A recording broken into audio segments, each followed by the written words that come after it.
piedzīvojums.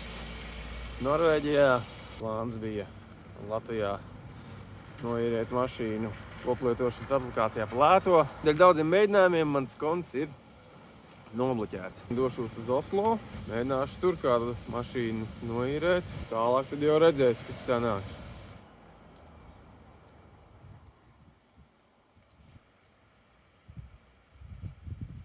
Esmu uzkāpis nelielā parciņā, Norvēģijas privilēģija. Pat dažu minūšu kāpienā tāda jau turaida.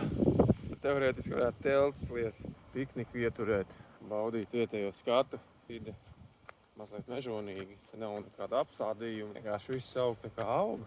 Man jau patīk.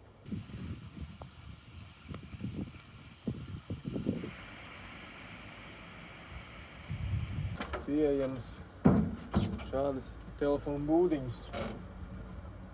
Laikam jau viņas vairs nestrādā. Pats grāmatas laikam atstāt, samainīties. Forši tāda vietiņa. Vienkārši cilvēki var samainīties grāmatām.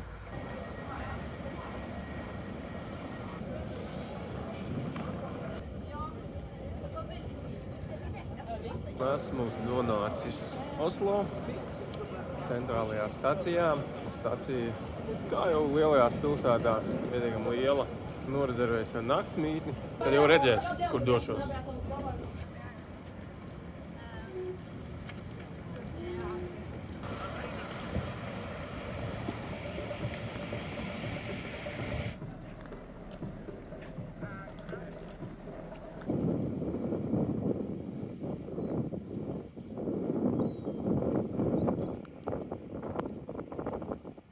Tas pie operas ēkas celta 2007. gadā, kā tāds lielisks modernās arhitektūras paraugs.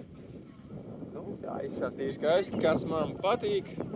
Varēs iet augšā, pavērot nelielu Oslo panorāmu.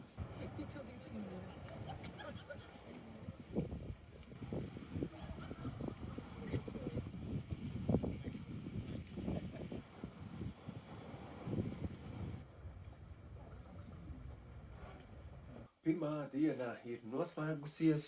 Esmu mazajā istabiņā, bed and breakfast rītam. Otrais piegājiens, otrā diena.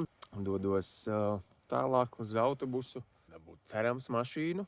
Pat jau diezgan gabalīgi Oslo 40 km. Mūsu izpratnē vairs galīgi nav pilsēta. Kāda interesanta lieta gribēju parādīt. Šādas mazās staciņas, lai ātrāk noiet pa kalnu lejā. Šādi mazie šortkatiņi krietni saīsināt to gājienu laiku. Neliela tāda reportāža no veikala tofu no 4-5 eiro. Patiesībā dažas lietas te nav dārgākas kādiem mums. Te ir populārāk, laikam tie vegāniskie produkti. Tie tik dārgi nemaksā salīdzinot ar tām vidējām cenām, kā pie mums Latvijā. Esmu dabūjis mašīnu, maziņu Polo, šī tāda lētā kompānija. Tāpat tas maksāja diezgan dārgi. Dodos pirmajām braucienā. Tagad ir 11, 5 būšu tur, 6 stundas man jābrauc. Ar visām pieturām būs kādas 7.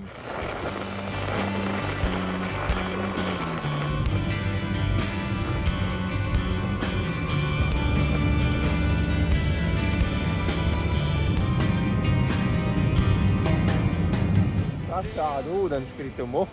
Ļoti skaista. Latvijā būtu droši vien tāds diezgan ievērojams. Šeit viņš vienkārši tā cauri pilsētiņai un vispār nevienu neinteresē.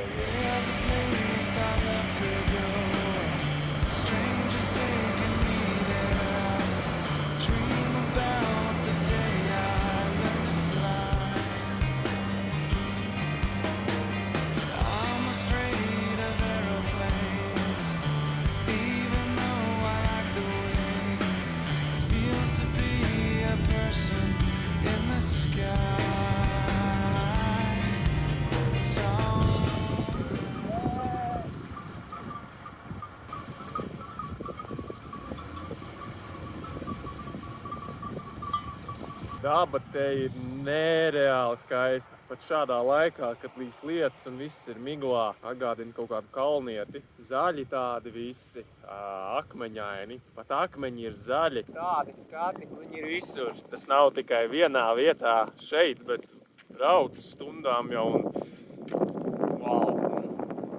Vienkārši wow. Wow.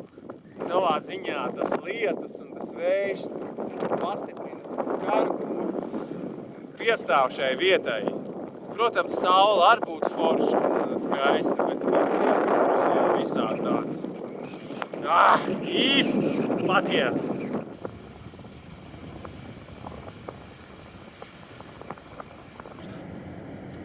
Kāds tunelīts, vienvirziena, bez mazliet ceļa platums. Viņš iet cauri kalnam. Šāda man būs nakts mītne. Telti kaut kā negribas stutēt. Ārā ir riktīgs mitrums. Teltī varētu veidoties kondensāts. Tas ir ļoti nepatīkami. Atlaidu beņķus, noliku somu, izklāju savu matracīti. Ir ok. Šodien praktiski visu dienu ceļā, lai gan apskatīju tā garām braucot dažas skaistas vietas. Skatīsimies, kā būs tālāk. Labs rīts, labs rīts. Tagad došos uz Ķeragu. Akmens buķis iestrēdz starp klintīm. Tas ir 11 soli lietu. Bet gan jau, ka iešu un salīšu. Ķeragu takas sākums. Lietiņš smidzina. Būs grūts kāpiens. Jo būs slapi akmeņu vietā. Pagaidām akmeņi labi tādi raupi, grubuļaini. Skati ir skaisti jau, bet esot ļoti skaista šī taka. Sev iekāp slapjumā. Slapjas kājas nebaida.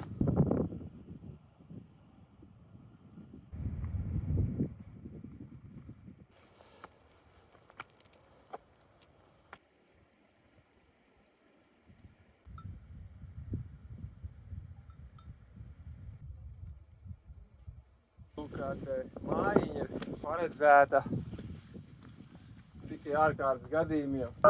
Sorry. Tur bija iekšā cilvēki, kurus es nobaidīju. Nav slikti. Ārlaist nakti kalnu mājā. Kādreiz tā būs jāizdara. Šādi te akmeņu krāvumi iezīmē taku. Sarkans D-burts, trail. Jāiet, jāskatās. Šādos apstākļos gan nomaldīties nebūtu ļoti bīstami, jo ir redzams viss, kur tu ej. Miglā gan nevisai forši. Tu nezini, kur iet, tu var aiziet vispār pavisam uz citu pusi. Un tā arī neatrast, kur tev jāiet. Vējš pamatīgs, apkārt akmeņi, bet izskatās skaisti.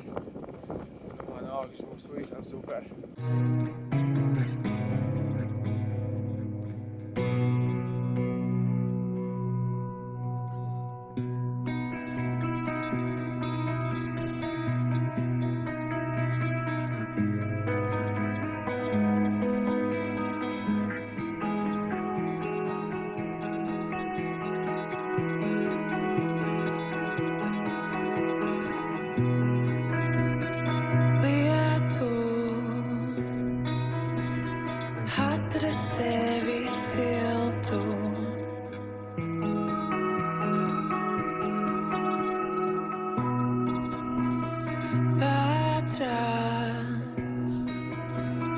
Nepieskarties rētām, lai dzīst.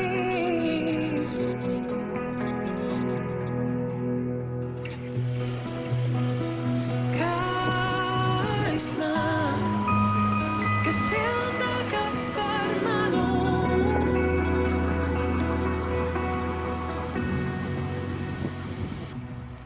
Šis ir iespaidīgākais skats, kādu es dzīvē esmu redzējis. Video to nevar parādīt. Tās klintis ir tik stāvas, vienkārši taisni lejā. Tas ir kaut kas wow. Es esmu šeit notupies 4 āpus, jo stāvus ir bail. Tas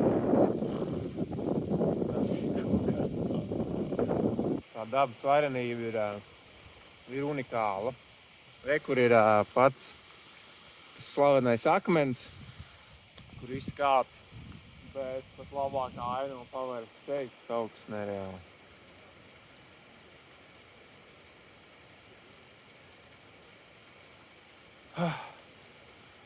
Jā, unikāla iespēja būt pilnīgi vienam vasaras vidū, kad saulains te ir rinda. Mēs stāv viens. Wow. Vienkārši wow.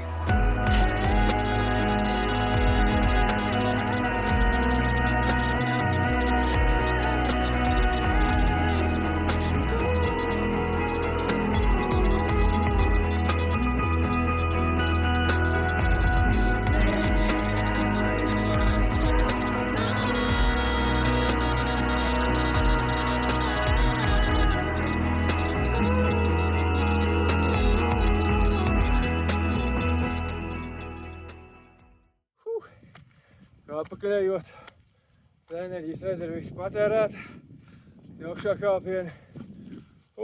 Ir vēl grūtāk. Jau tur ielajā likās, ka jāda leja.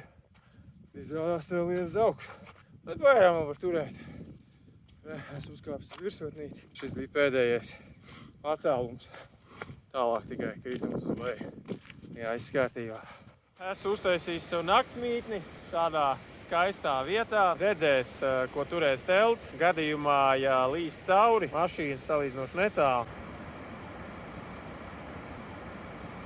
Labrīt, nakšņošana noslēgusies, elti jau sapakoju. Pa nakti vairāk kārt diezgan stipru lija. Telts izturēja, jauns pārgājiens priekšā un pēc tam vēlāk diezgan garš pārbrauciens.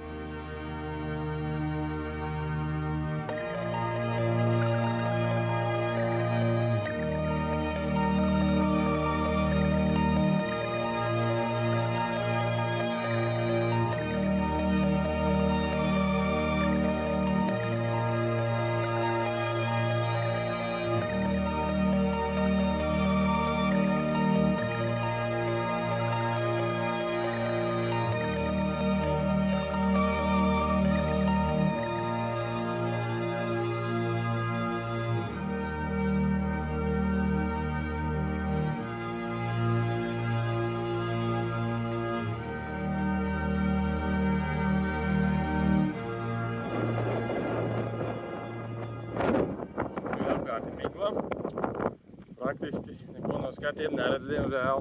Rīts izskatījās tāds cerīgs, kalnos kā jau kalnos. Viss ir ļoti mainīgs.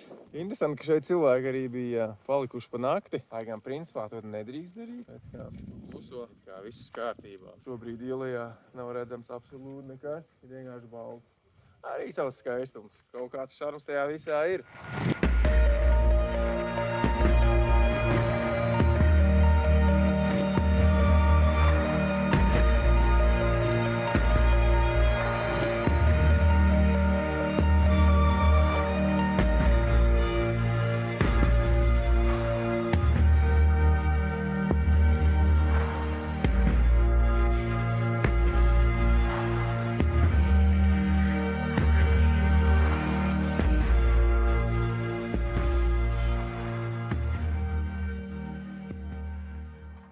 Negaidīt plānu maiņa. Es domāju doties šodien uz Bergenu, rītdien uz Trolltungu. Tā būs izdevīgāk, lai braukt pēc tam atpakaļ uz Oslo. Esmu atbraucis līdz prāmim. Man nav nejausmas, kā tas te notiek. Kuģīti man nesanāca izbraukt. Sanāks ar prāmi. Prāmi diezgan dārgi. Kaut kādi 10–20 eiro man šķiet.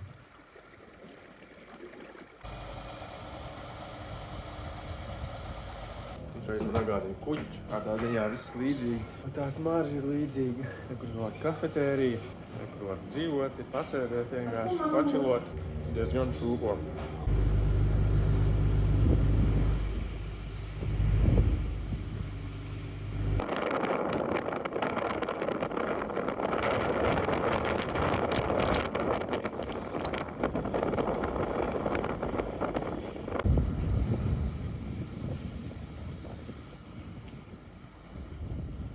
Esmu ieradies Bergenā, pašā turistu centrā. Tāds kā gastro tirdziņš. Pārsvarā gan te pārdod tādas tipiskās Norvēģu lietas. Lasis, kūpināti izstrādājumi, jūras produkti, svaigi zvejoti, filejas visādas, tam līdzīgas lietas. Daudz konservu visādi. gaļas izstrādājumi, desas. Vispār okeāna produkti. Norvēģiem patīk izmantot to okeānu. Vaļus arī izvejo. Cilvēku ir diezgan daudz. Pieļauju, ka šādos laikapstākļos, piemēram, Vecrīgā, svētdienas vakarā būtu diezgan tukšs. Te ir cilvēki. Tiešām smuki. Nekas tāds varbūt elpo aizraujošs. Smuki, jauka ostas piestātnīte. Turistu ziņā šitā vietāda, salīdzinot ar Oslo, tipiski turistiskāka. Patiesībā tīri forši. Oslo bija tāda kosmopolītiskāka. Visu kaut ko dara, steigā un tā savā nonabā. Šeit tāda turistu aina, viņa visur ir vērojama.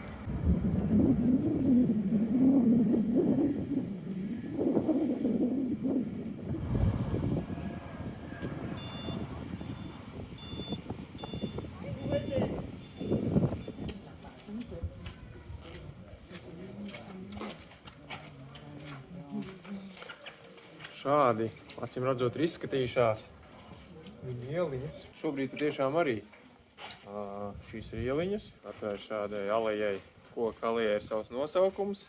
Ļoti interesanti kā savienotas viena puse ar otru. Izskatās patiešām jauki.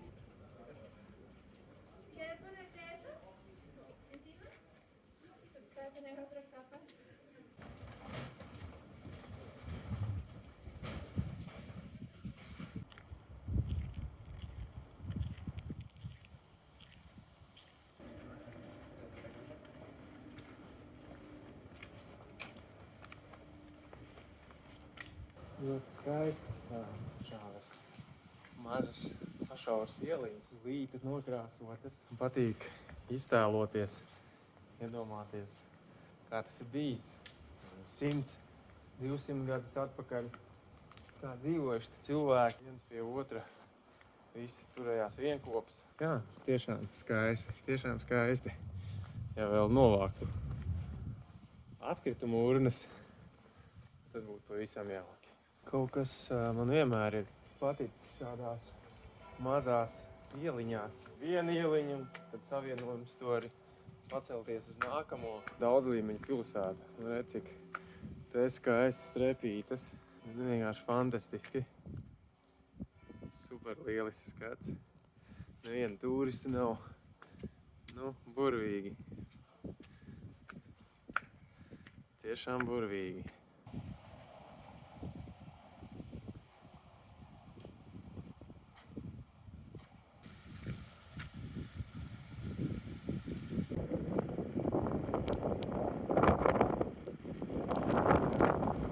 Pilnībā izlīju. Viss šīs dienas nebija tā izlījis, kā tagad šajos īsajos mirkļos. Tāpēc nolēmu doties lejā, nafīgi, vairs negribu iet kājām.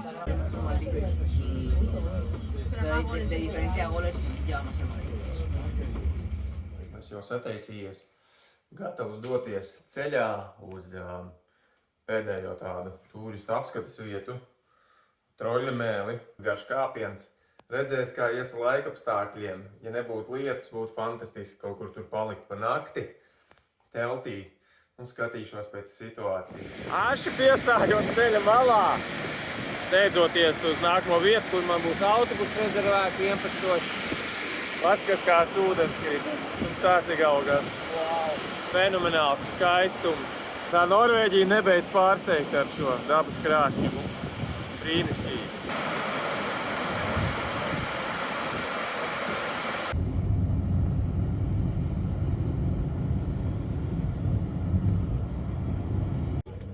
Ja, dat is van deze weg, toch? Ja.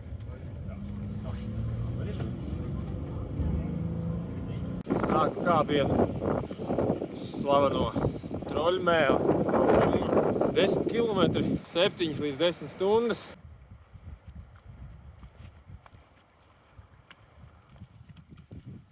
Pagaidām es neteiktu, ka ir kaut kas ļoti ainevisks. Šobrīd arī laikapstākļi pilnīgi nekādi. Vienkārši tāds plato, tāda skarba kalnu vide. Iespējams, es nebūtu redzējis neko iepriekš, tad es būtu vairāk iespaidots pēc tā, ko es iepriekš redzēju. Šis liekas, jā, ir tīri forši, bet nekas tāds Elpu aizraujošs.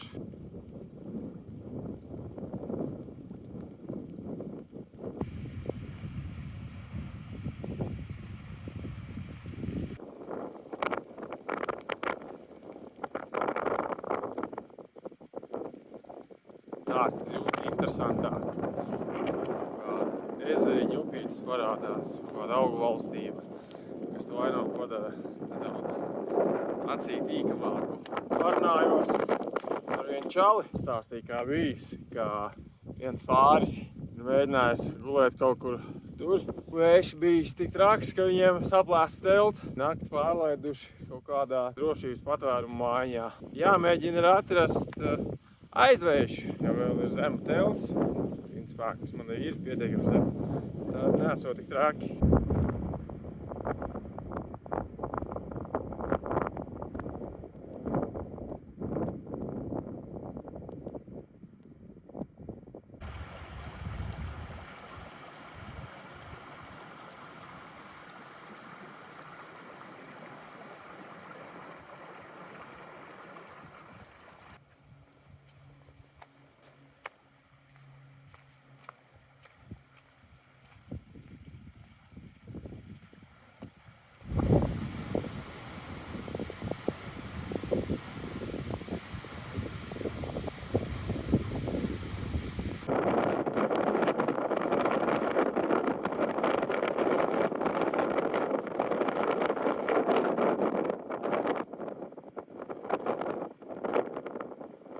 Tādas lietas, ka visur, kur ir zāle, augsne, tur ir tā kā purvā.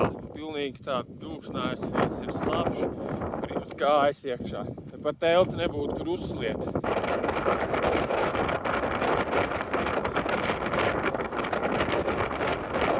Lūk, šī ir Trolltunga. Gandrīz šī Trolltunga ir tur augšā. Viens puļčāds, kādu 4. reizi skrien. Fočējs traucēja visiem un besīgi. Ir fantastiski skaisti. Unikāli skati. Man arī mazliet paveicās, ka saulīti iesvīd. Stroļiem atstāju ziedojumu ēdienu, pavūtu, lai viņi nokārto, ka migliņi paklīst. Saulains. Tā kā viss notiek. Daba fenomenāli. Tāds skats, kur neesmu redzējis. Unikāli, tiešām unikāli. Tiešām fantastiski.